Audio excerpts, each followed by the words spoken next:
My name is Emma, and I'm a 20-year-old university student living in New York. My family has gone through a lot of changes. My parents got divorced when I was 14, and since then, I've lived with my mom.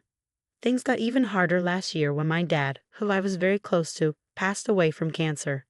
He left me a lot of money in his will, but I could only get it when I turned 20. This year, I finally reached that age, and then something surprising happened. One afternoon, my stepdad Justin, who is in his mid-30s and has been married to my mom for the last 6 years, asked to talk to me. Our relationship has always been a bit tense. I try to keep things peaceful, but he's not always been nice to me. He started the conversation with a serious topic. He suggested that I give the money my dad left me to my stepbrother Michael to help with his college expenses. According to Justin, Michael needed the money more for his education, and he thought it was only fair that I help out. I was shocked by his request. The idea of giving away the money my dad left for me felt wrong. I tried to explain to Justin that this inheritance was something my dad wanted me to have for my future, but Justin didn't agree. He insisted that I didn't need the money and that Michael's needs were more important. Despite his pressure, I stood my ground. I calmly explained to Justin that my decision wasn't about disrespect. It was about honoring my dad's wishes and keeping my personal boundaries. Justin got very upset and tried to intimidate me, but I remained firm in my decision. It was a tough conversation, but it was important for me to stand up for what I felt was right. I told him clearly that if he was upset by my refusal, he might want to rethink his approach. Justin, remember you're part of this household too, so let's try to keep things respectful, I suggested, but it didn't seem like we would reach a peaceful resolution. I ended the conversation and left before he could respond. Justin's reaction didn't surprise me given his past behavior. I had a feeling he might try to get the inheritance money for himself at some point. You might wonder about my mom's role in all of this. Well, that's complicated. My mom, for reasons I don't fully understand, always overlooks Justin's bad traits. She's deeply in love with him, almost to the point of being blind to his flaws. And I didn't want to ruin her happiness by constantly clashing with Justin. So I've tried to keep the peace for her sake. It's odd that even though I'm one of the youngest in the house, I often have to be the most responsible. At the time of this ordeal, my mom, Mary, was out of town, which is why she wasn't around to intervene. Had she been there, she would have been furious. Justin knew he had a window of opportunity with her away, underestimating my resolve in the process. As I walked away from our heated discussion, Justin followed, berating me and calling me a terrible sister for not wanting to give the inheritance to Michael. But it wasn't about not wanting to help, it was about the principle. Justin and Michael unfortunately seemed to follow the like father, like some trope, acting more like schemers from a cartoon than family members. Their antics reminded me of the characters Pinky and the Brain, with their roles in this scenario up for debate. As I tried to leave the argument behind, Justin wasn't done. He insisted I listen and comply with his demands, bringing Michael into the conversation to reinforce his point. Michael sleepily joined in, confused about the details until Justin prompted him about the supposed important reason behind their demand for the money, a supposed business venture that suddenly became about Michael's university tuition. Their story was inconsistent, with Justin scrambling to justify their claim to my inheritance, first mentioning a business, then switching to tuition.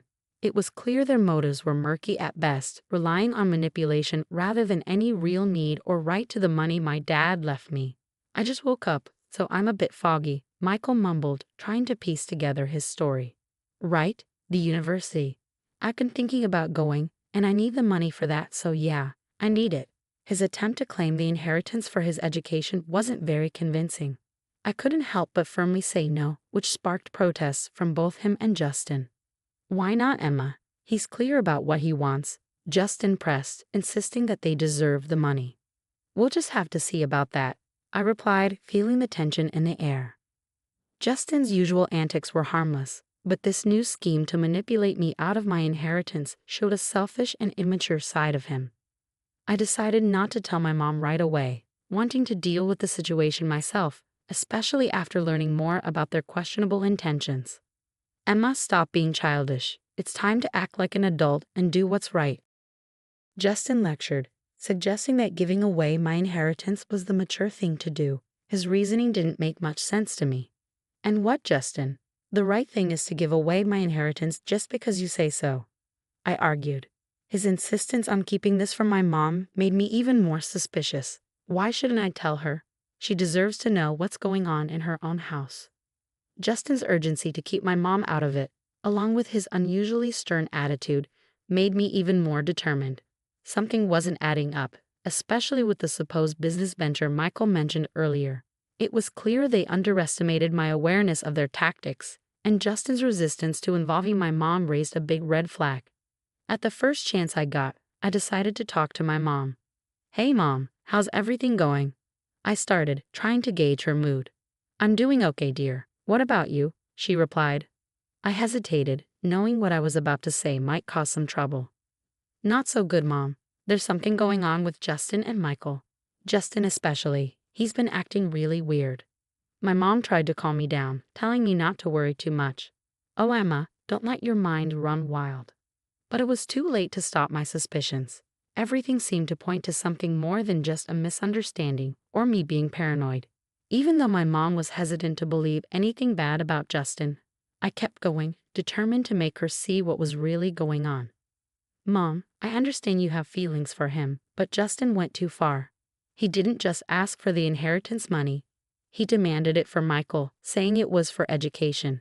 There's something not right about all this, and he even got aggressive when I mentioned telling you." I explained, my determination growing despite her doubts. My mom hesitated, torn between her emotions and the troubling accusations against the man she cared about. "I'm having a hard time believing this, Emma. I think we need more proof to understand what's going on." "Don't worry, Mom. I'll find the evidence we need," I reassured her. Even though she wasn't fully convinced, I couldn't shake the feeling that Justin had somehow manipulated her. But I knew I needed solid proof to expose his true intentions. That night, I searched the family computer for any clues about Justin's behavior. Luck was on my side when I found his email account open. What I discovered was shocking. Emails between Justin and a woman named Martha revealed a web of deceit. These messages hinted strongly at an affair. But what caught my attention was their discussions about plans for divorce and a future together, fueled by money from a shady business venture. While Justin was careful not to mention anything illegal, his betrayal was clear. Armed with this information and determined to learn more, I decided to talk to Michael, hoping he might accidentally reveal more about their plans. I started a casual conversation with him, secretly recording our exchange on my phone. "Hey Michael," I greeted him, pretending to be cheerful. "Hi, Emma," he replied, sounding happy. "You seem in a good mood today."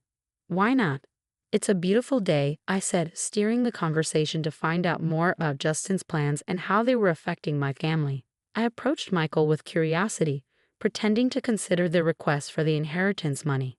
"I've been thinking about what you and Justin said. I'm actually thinking about giving you the money for your college," I told him, watching his reaction carefully. "Really? That's great. I'll tell him right away," Michael said, sounding excited. "Wait, not so fast. Before we do anything, I need to be sure of something. This money is strictly for your college fees, right?" I asked, trying to see if he was being honest. "Yes, definitely for my college tuition." Michael stuttered a bit, sounding a bit unsure. "And you're certain about that? What about Martha? Is she involved in this too?" I pressed, mentioning the name I had found in Justin's emails. "Martha? Who's Martha?" Michael stumbled, confusion evident on his face. "Oh, she's a student advisor at the college," he quickly improvised, but it didn't quite ring true. Unbeknownst to us, Justin had entered the room silently, his presence intimidating. "I don't appreciate you interrogating my son like this," he interjected, his tone stern. "I was just asking about where the money is going. If I'm considering giving it away, I want to make sure it's being used properly," I explained, trying to stay calm. Justin's response was sharp. "Once you give money away, it's no longer your concern. It's not up to you anymore." The audacity of his statement stunned me, especially when he followed it up with a threat. "You're not just thinking about giving us the money, you will give it to us, or you'll find yourself out of this house." Michael looked just as shocked as I felt by his father's sudden escalation. "Dad, this isn't what we talked about," he started, but Justin cut him off, asserting his authority and threatening to kick me out if I didn't do as he said. I chose to stay silent, retreating to my room while recording the entire confrontation. Justin had no idea that his true colors were being recorded. Once I was safe in my room, I gathered all the evidence I had against him. It felt like I was a detective in one of those crime shows, piecing together the puzzle. I had audio recordings and email screenshots, all pointing to Justin's deceitful behavior and his affair with Martha. Feeling the weight of my findings, I knew it was time to involve my mom. "Mom, are you sitting down? I have something important to tell you, and it's not easy," I said, preparing her for what I was about to reveal. Breaking the news to my mom was difficult. I started by telling her about the unsettling discoveries I had made. At first, she found it hard to believe, but when I played the audio recording of my conversation with Justin, her denial started to fade, replaced by a mix of shock and heartbreak. "Why would he do such things? Why be so cruel?" she asked, her voice breaking with every word. "It's difficult to accept, but we're dealing with someone who doesn't have our best interests at heart," I replied gently, trying to offer support despite the harsh truth. "I hate to say it, but he's not the person we thought he was." Hearing the truth from the recording was a turning point for my mom. "This is unacceptable. I can't believe I wasn't here to protect you from them," she said, her initial shock turning into determination. "Stay where you are. I'm coming back right away. And yes, I've locked my door," I reassured her. My mom's protective instincts kicked in. She was ready to confront Justin and make sure he regretted his actions.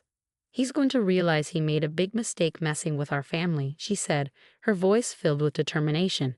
When she arrived, it was a moment of mixed emotions. We hugged tightly, sharing tears over the betrayal and the tough decisions ahead.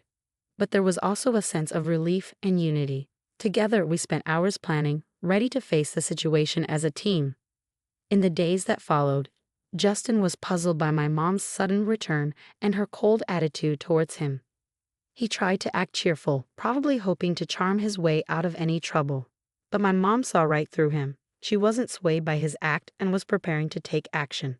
Concerned about the true nature of Justin's business and the potential misuse of the inheritance, my mom decided to bring in professional help. She hired a private investigator to dig deeper into Justin's activities and the mysterious emails. The thought of him planning to misuse the money for unethical purposes made her furious, and she was determined to protect us from his deceit. The private investigator's findings confirmed our worst fears and shed new light on Justin's schemes. My mom filled me in on the details, and together we prepared for the next steps.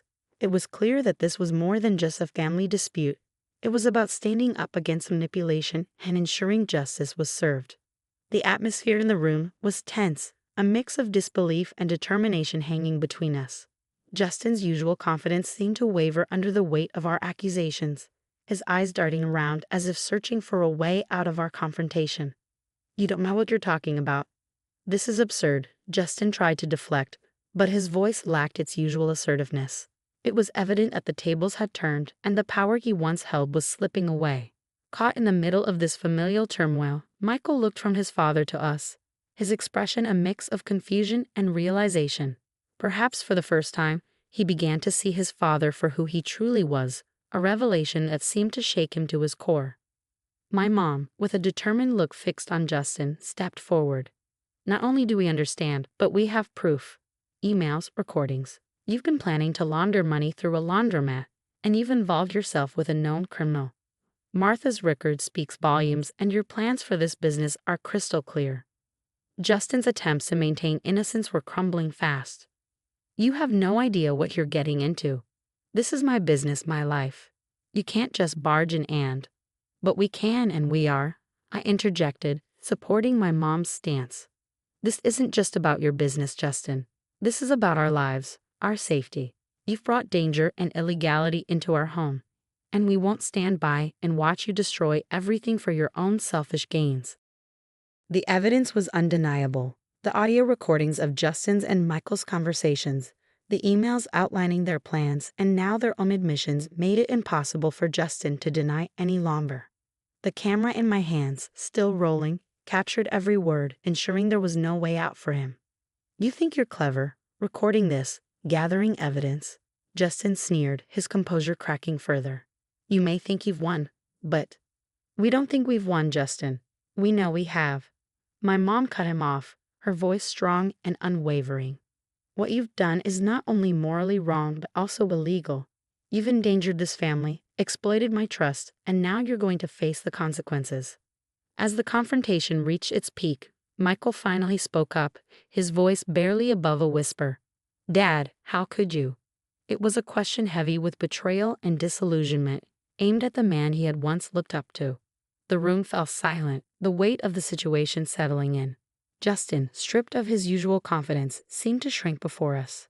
It was clear the charade was over. My mom's next steps were evident: legal action, separation, and ensuring the safety and security of our family. As we left Justin to grapple with the consequences of his actions, my mom and I knew the road ahead would be tough. But armed with the truth and evidence, we were ready to face whatever came next together. The veil of deceit had been lifted, revealing a newfound strength and unity between us, ready to rebuild and move forward. "I don't know what you're implying. Why don't we call Martha? Maybe she can clarify things." Justin attempted to deflect, his panic thinly veiled. "You think you have it all figured out. Martha is just a friend," he added. But his confidence was rapidly fading. "The compromising picture we found tells a different story," I countered, my voice steady despite the turmoil inside me. "And seriously, who uses email for affairs these days? It's incredibly reckless." Justin, visibly flustered, retorted, "You went through my personal stuff? That's outrageous." "No, Justin, what's outrageous is you," my mom interjected, her voice filled with indignation. "How dare you threaten my daughter over money that rightfully belongs to her? How dare you try to evict her from her own home? Your actions are indefensible. How dare you involve your son in your reckless plans, putting him at risk? And your audacity to plan illegal ventures with that money is unforgivable. Now, when it's time to face the consequences, you suddenly fall silent." She continued, her words sharp and slicing through the tension in the air. Justin, feeling cornered and desperate, snapped, "Get that camera out of my face." As he lunged towards me in a blind rage, I swiftly dodged his attempt, his aggression only emphasizing the seriousness of his unraveling. "Are you really about to attack my daughter? Do you understand the trouble you're in?" my mom exclaimed, her voice a mix of shock and fury. Justin, defiant until the end, sneered, "You think you know what's going on? You know nothing." "Well, let's see if the police agree with you. They should be here any minute now," I declared, watching closely for his reaction. "Police? You wouldn't dare," he blustered, but his confidence faltered as the sound of police sirens grew closer. Justin's usual arrogance faded, replaced by pure terror. It was the first time I'd seen him stripped of his bravado, revealing the coward underneath. "Please, Mary, let's not make this worse. I can explain," he pleaded, his voice cracking under the pressure. "Save your explanations for the judge, you disgraceful man," my mom retorted with a disgust that left no room for doubt. "And Michael, don't think you're off the hook. You'll face the consequences too." As the police arrived, it was evident that this marked the beginning of the end for Justin's schemes. My mom's powerful statement reverberated in the air, signaling a crucial moment of justice for us. "This should be a lesson to you about disrespecting my daughter and me. You're old enough to know right from wrong, and it's time for you to face the consequences." "Yes, Mom, I understand," Michael replied, acknowledging that he had crossed the line and needed to accept the consequences. "Come on, Grace, isn't this a bit extreme?" Justin attempted to argue, hoping for leniency. "On the contrary, this is just the beginning of what's deserved," my mom countered, her determination unwavering. "Emma, how's our live stream going?" she asked, adding a modern twist to ensure that justice was visible to all. "We have over 5,000 viewers tuning in. This is making an impact," I informed her, amazed at the digital audience we had attracted. And just to be perfectly clear, my mom addressed Justin directly, her voice firm and steady. "I want a divorce." "Yes, you heard it right," she declared, ensuring the live stream captured every word. The fallout from the live stream was immense. The drama unfolded in real time for over 5,000 witnesses, and the story quickly spread to local newspapers and tabloids. Being at the center of this whirlwind was surreal, witnessing the swift downfall of Justin, my soon-to-be ex-stepfather, and the complicit Michael. The satisfaction of seeing justice served was palpable. Justin's world crumbled as he lost his job, friends, and even the support of some family members who chose to distance themselves. Facing serious charges, His future hung in the balance, with the possibility of spending up to 20 years behind bars if found guilty. Meanwhile, Martha, his partner in crime, was also discovered by the police, facing similar charges and an uncertain future. Throughout the turmoil, my mom and I found strength in each other. Our bond deepened as we navigated through the chaos, emerging stronger on the other side.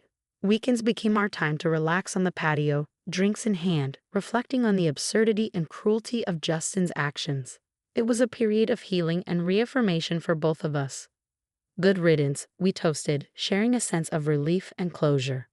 Good riddance indeed.